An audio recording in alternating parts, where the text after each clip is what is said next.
boy. How are you? It's good to see you. Oh, hello, George. Hello, George. Is that the way to talk to an old cellmate? How about that, Margie? Look, I was just getting ready to leave. Well, what can I do for you? Well, nothing. Just because I look up an old friend when I get out. Lay off it. You're trouble, George, and I'm through with trouble. Come on, let's go. Well, I know how it is when you first get out, so if you can use a few bucks, take that. Well, thanks, Robbie. I'm a little stony at that. Listen, I'll get it back to you. No, don't bother.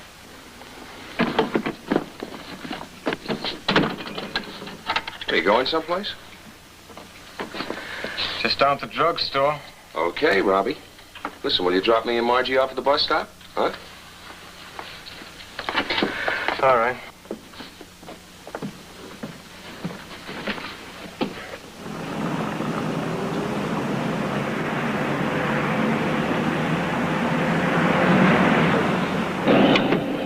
I'll go in with you, Robbie. I thought you were in a hurry to catch your bus.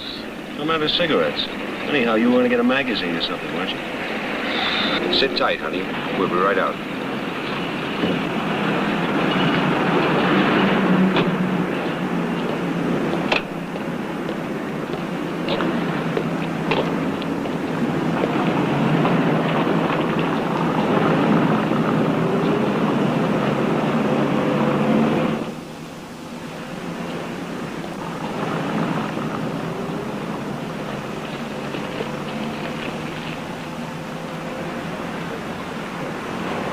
Yes, sir. Just these.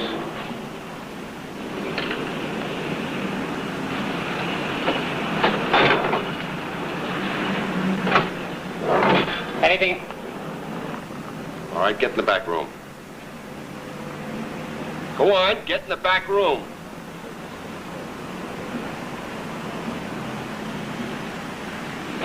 Go on, in the back room. Go on. Police, drop it!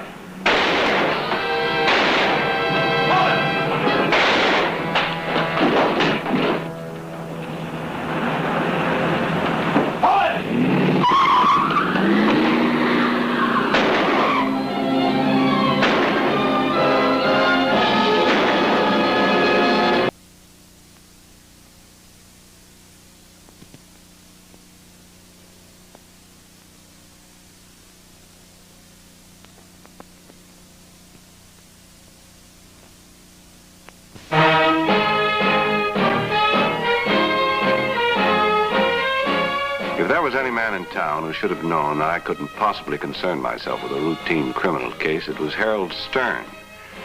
During the years he'd been my law clerk, one of his jobs was to keep people away from me. Now, as a practicing attorney, he stood there himself, asking what he knew I didn't have time to give. Mr. Maris, as you know, this is only my third criminal case. If I go to court with the evidence I have now, Robert Arnold will be convicted as an accessory to murder, the murder of a policeman. He doesn't need a Harold Stern. He needs a Herbert Maris or a Clarence Darrell. If he's that obviously guilty, why'd you take the case? But he isn't guilty. I've known Bob since we were kids. I believe him. He didn't do it. Oh, now, don't tell me that he was framed. Of course not. Now, look, sir, Robert Arnold made his mistakes when he was younger. It's true, he spent 3 years in prison. But he doesn't owe society a thing anymore. When he came out, I got him the job he has now. And he just happened to be with George Gault, whom he met in prison, the night that Gault tried to hold up a drugstore, huh? That's right, sir. You don't just happen to be involved in a holdup like that. Robert Arnold was. Harold, I just don't have the time. Mr. Maris, he is caught in a web of circumstantial evidence that will hang him. He needs you. Look, if you won't do it for him, then do it for me. If you don't, he'll die. I can't help him. I've done everything I can, and I know it isn't enough. Please, Mr. Maris, just talk to him. All right. Where is he? In the prison ward of the county hospital. I mentally kicked myself all the way to the county hospital.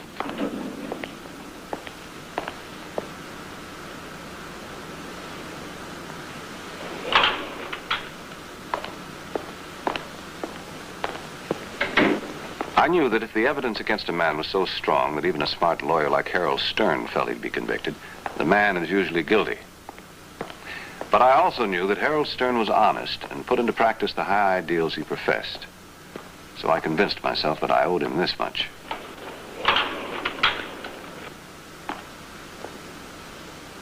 Robert Arnold didn't look like a criminal, but few criminals do. I told him who I was and why I was here. My mind was open. If he wanted to convince me of his innocence, he was welcome to try. Mr. Maris, I don't really expect you to believe it, but it's the truth.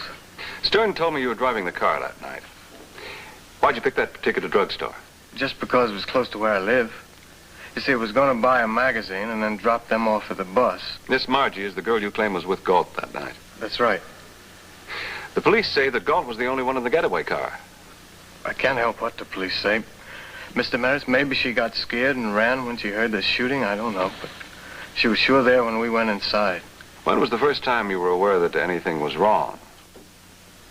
Well, I was reading a magazine, and I didn't notice a thing until I heard somebody holler. Then there was a shot, and Gault ran for the front door there. Who identified Gault for the police? I did. Guess some people might say I was being a canary, Mr. Maris. But see, I work for a guy named Ed Sparks, and Ed's an ex-convict, too. When he hired me, he said that when you go straight, then you gotta go straight all the way. Then you're on the side of the law. That's exactly where I am now, all the way. Did it ever occur to you that if you hadn't been an ex-convict, you might never have been arrested at all? It occurred to me. But it may be true, it may not be, I don't know. Still, I know it was my fault for being there with Gault in the first place. I sure can't blame the cops for it. I'd laid a trap for Robert Arnold. Most ex-convicts, when rearrested, accused the police of persecuting them. He didn't. It was that attitude and a certain honest frankness about him which persuaded me to take a deeper look into the case.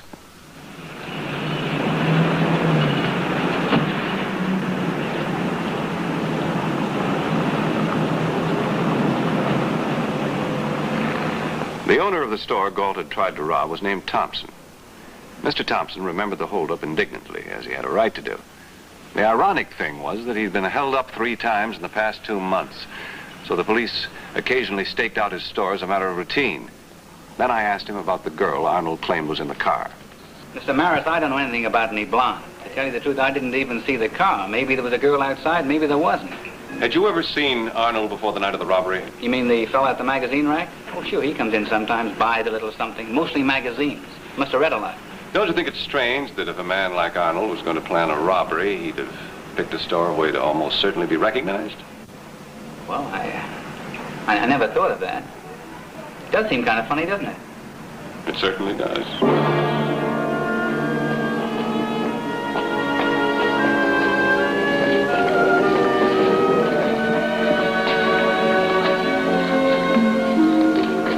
Let's try it again, Mr. Malloy. You saw a parked car and you thought somebody was in trouble. That's right. And you stopped. That's right. The code of the road like. With $100,000 worth of fur? Well, I'd like to know just what kind of a police force we have if a person can't even walk down the street at night. How old would you say he was? Who? I tell you, I was nowhere near that market. 4 people positively identified you. The manager, the cashier, the stock clerk. I was playing golf at 7:30. You playing golf 7:30 in the morning don't make me laugh. Why not? Take them away.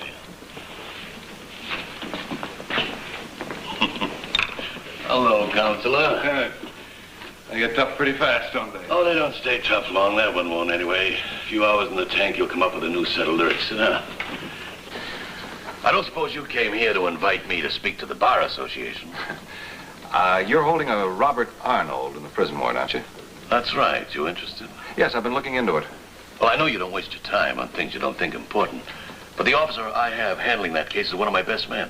Do you think he might have missed something? I talked to Arnold. I think the boy's innocent. He's an ex-con who just happened to be at the scene of the crime. He was seen coming in the drugstore with a criminal who just happened to be an ex-cellmate of his. He swears he knows nothing about it, yet he left his car parked outside, conveniently, with the motor running. I thought you said you didn't know anything about the case. I said I didn't handle it. So you didn't. But the motor was left running because the battery was dead. I checked it. Well, Counselor, I never expected a man of your integrity to fall for that old line. That's a stock answer from a criminal like Robert Arnold. Have a sandwich? You don't want to talk about it. Oh, there's nothing to talk about. Would there be if an officer hadn't been killed? Do you know how safe you are, Counselor? You know there's not a chance in a million that you'll get shot at on the way home tonight, and do you know why? Because my people stand between you and the guns. There's not a man in this room that doesn't stand a good chance of being dead before morning, and they know it. Maybe we do get a little touchy when some gunman kills a cop. We don't like to see them get away with it. And that goes for the people who back up that gunman. And we have every reason to believe that Robert Arnold backed up George Gault. It's just as wrong if Robert Arnold dies unjustly as it is if a policeman is killed. And I've got every reason to believe that Arnold wasn't involved in that robbery. Can you prove that? No, I can't. But George Gault can. George Gault? The police force has been looking for him for an entire week. I want him real bad. You can look into it if you want to. Who knows, you might come up with something. It's George Gault I'm really interested in. And so we can just forget about Arnold. When a policeman's killed, you stop being a detective and become a judge, even before Arnold's brought to trial. Tell me, Weston, you shaved Arnold's head yet? Have you split his pants leg? Counselor, you're not always right. Show me a piece of evidence, I don't care how small. Then I'll be on your side, but not until then. All right. I'll do just that.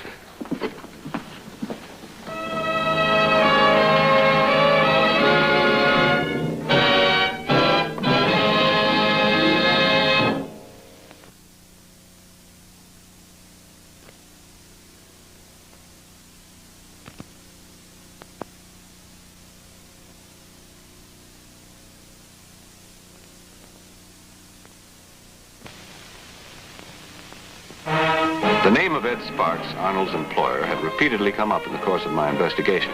I called on him. Look, Mr. Marriage, you're a nice fellow. I've heard a lot of good things about you. But don't come to me about Robert Arnold. I don't want a thing to do with him. Why not? You see this place here, Maris? I've got better than 500 people working for me. 50 or 60 of them are ex-cons. You want to know why they're here? Because I'm an ex-convict myself. 18 years ago, when I got out of prison, I couldn't get a job anywhere, doing anything. But I made up my mind I was going straight, even if I had to make my own job, and that's what I did. Well, that's very commendable. I'm not trying to impress you, Maris. But when I hire an ex-convict, I show him this place. I tell him this is what you can do by going straight. I tell him if he works for me, he goes straight all the way down the line. No slip-ups. If he does slip up, makes one mistake, anything more than a traffic ticket, I'm through with him. Finished. Arnold killed himself with me when he got mixed up with George Gault. Tell me, did you talk to Arnold? Did you see him? Did you get his side of the story? Now, wait just a minute. No. You just sat there in your big leather chair and judged him. Isn't that what you were just bellyaching about, the way society treated you when you first got out of prison? You're a fine one to talk about cons going straight. You don't even believe in it yourself. Wait a minute, Maris. Well? You know something? You're right. Anybody in this world should know better, I should. Come on back and sit down. Guess I've been getting a little too self-righteous.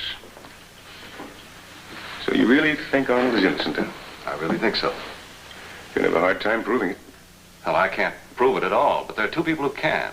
George Gault and the girl who was with him that night. What do you want me to do? Well, Arnold worked for you. Maybe he told some of his co-workers something that might help. Maybe one of your people knew Gault in prison. Or the girl, I don't know, anything. You got any idea what the girl looked like? Yes, she was in her 30s, blonde, name of Margie. Mr. Maris, I've got men working for me who know places about this town you'd never dream of. I'll talk to them. Might be able to do some good. Wonderful. And thanks, Mr. Sparks. If you learn anything, just call me at my office, will you? I will. Good. Oh, Mr. Maris. Yeah? I'm not used to being talked to the way you talked to me a minute ago. I'm glad you did.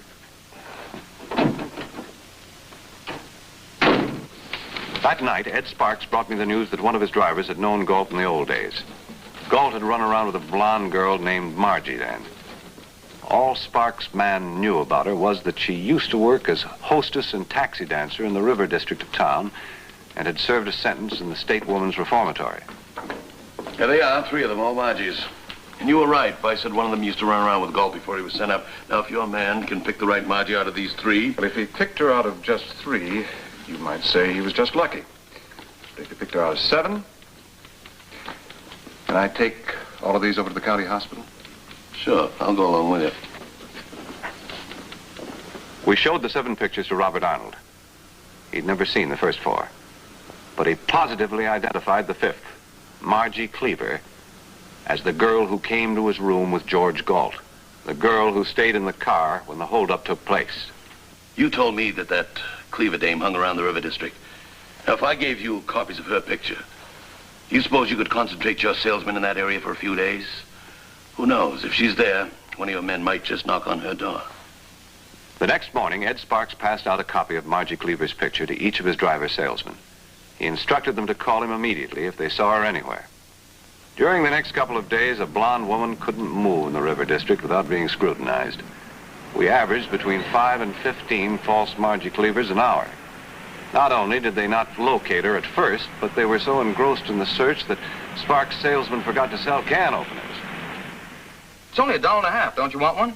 No, I don't want one of your stupid can openers.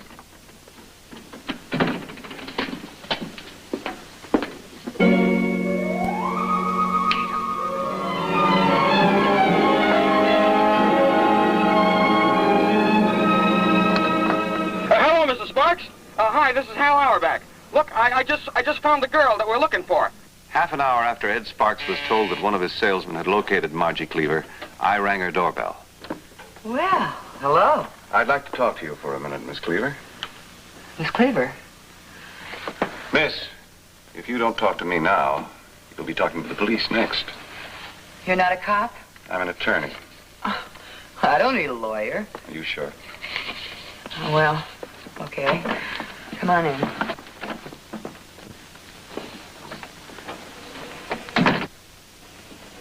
Well, what do you want? To save a man's life.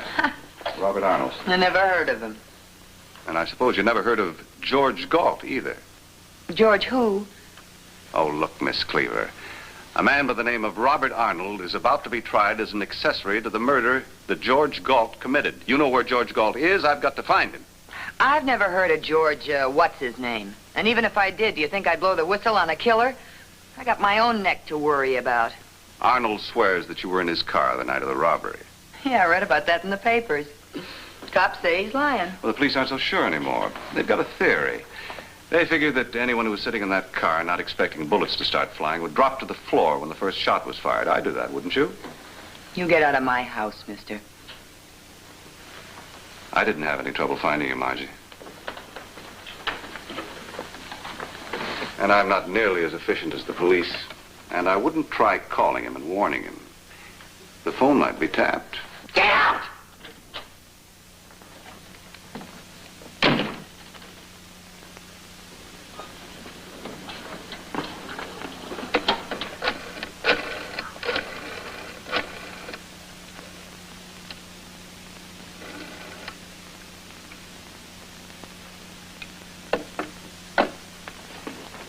I put in a call to Lieutenant Weston to tell him I'd found the girl. He was out on a call. So I called Ed Sparks, told him what I was doing, and asked if he could spare a man to follow me and keep the police posted. He went me one better. He said he'd follow me himself. It took Margie Cleaver about half an hour to pack. She headed for the nearest bus stop.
operator of the motel, a Mrs. Bacon, said that the occupant of Unit 4 was a George Burke who had lived there quietly for a week and a half.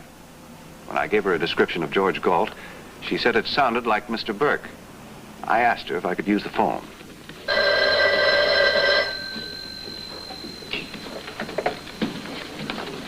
Lieutenant Weston. Maris, Lieutenant. I can't explain now, but I'm at the Brentwood Motel on Westlake. George Gault is living in Unit 4. Are you sure? I'm sure, but he and Margie Cleaver will be making a run for it any minute now. Stay there, I'll be right over. Lieutenant, if Gault is killed, he won't do Arnold any good. I want him alive. Well, that's up to him. If he doesn't use his gun, we'll take him alive. Oh, and Counselor, don't be a hero. Stay out of sight. I sent the motel manager away to safety. I had one hope, that Weston would get here before Gault tried to leave. He didn't.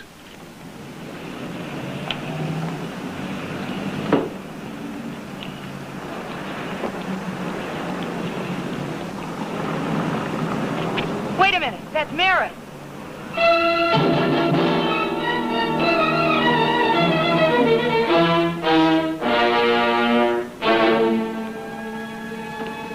George, it's the police. Let him go. They're coming.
Help yourself, baby. I'm getting out of here.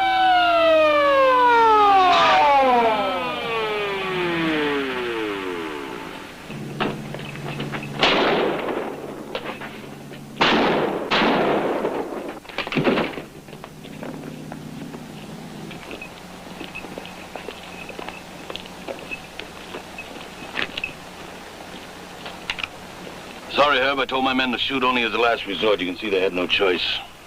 Well, let's get the girl.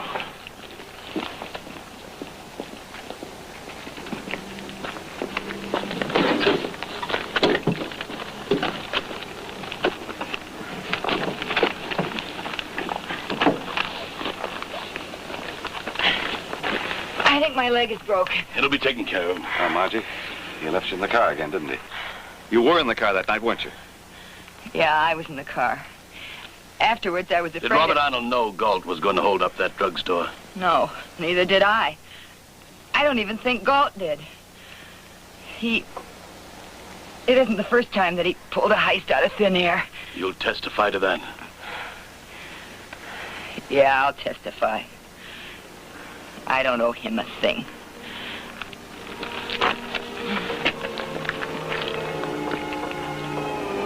That's good enough for me. I think it's good enough for the grand jury, too.